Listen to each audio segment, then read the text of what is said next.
19 писатели во книга за Петре. Раскази и нивни видувања за делувањето на Петре М. Андреевски. Академик Влада Урошевиќ, еден од приредувачите на книга за Петре, со своји размислувања за делувањето и влијанието на македонскиот писател и академик Петре М. Андреевски, како и председателот на Друштвото на писатели Живко Гроздановски, кој припаѓа на писателите од помладата генерација. Петре спаѓа во она група некогаш млади момчиња кои кон крајот на 50-тите и во почетокот на 60-тите години на минатиот век пристигнаа од своите слоештици, острилци, железни реки, велгошти и донесоа една нова свежина во македонската литература.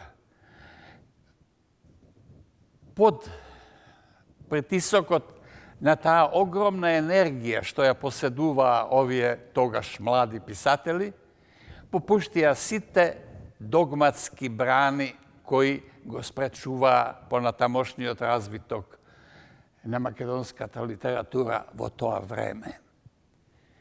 И покрај известни отпори, таа така наречена трета генерација беше всушност оној решителен тег на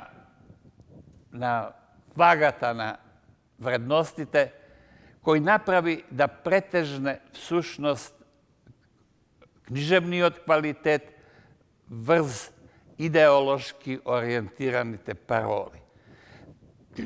Петре беше еден од тие тогаш млади луѓе и неговото дело, кое почна да расте, веднаш ги освои читателите.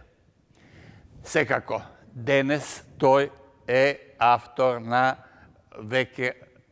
едно култно дело од поезијата, Дениција, и едно култно дело од областа на романот Пиреј.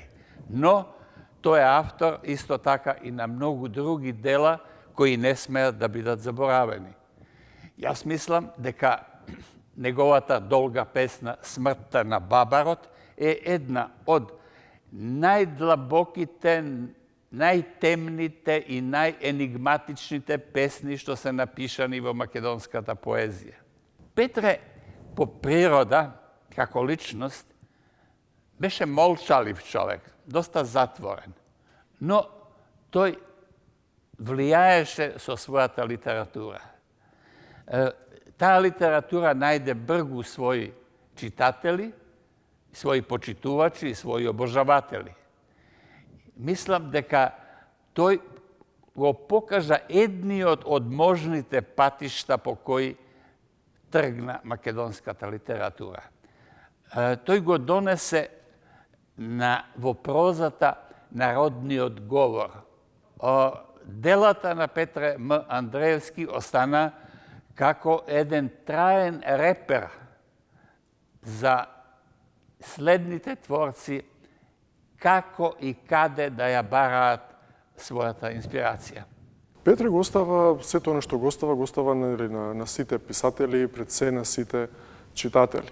Но она што помладите можат да го најдат во него е можности за обновување и на сопствениот стил, и од формален аспект, и од содржински аспект. Така што и Петре е како секој друг автор, со тоа што Петре ја има таа жестокост, би рекол, барем јас така го доживувам, жестокост и природност и автентичност во неговиот стил. Од денешно време, значи, гледаме од работите, нештата, интересите што се својствени за денешниот свет и се трудиме да ги уловиме и да ги интерпретираме одново и да комуницираме со нив. Например, мојот расказ, што е во книга за Петре, е токму еден расказ што го подражава стилот на Петре.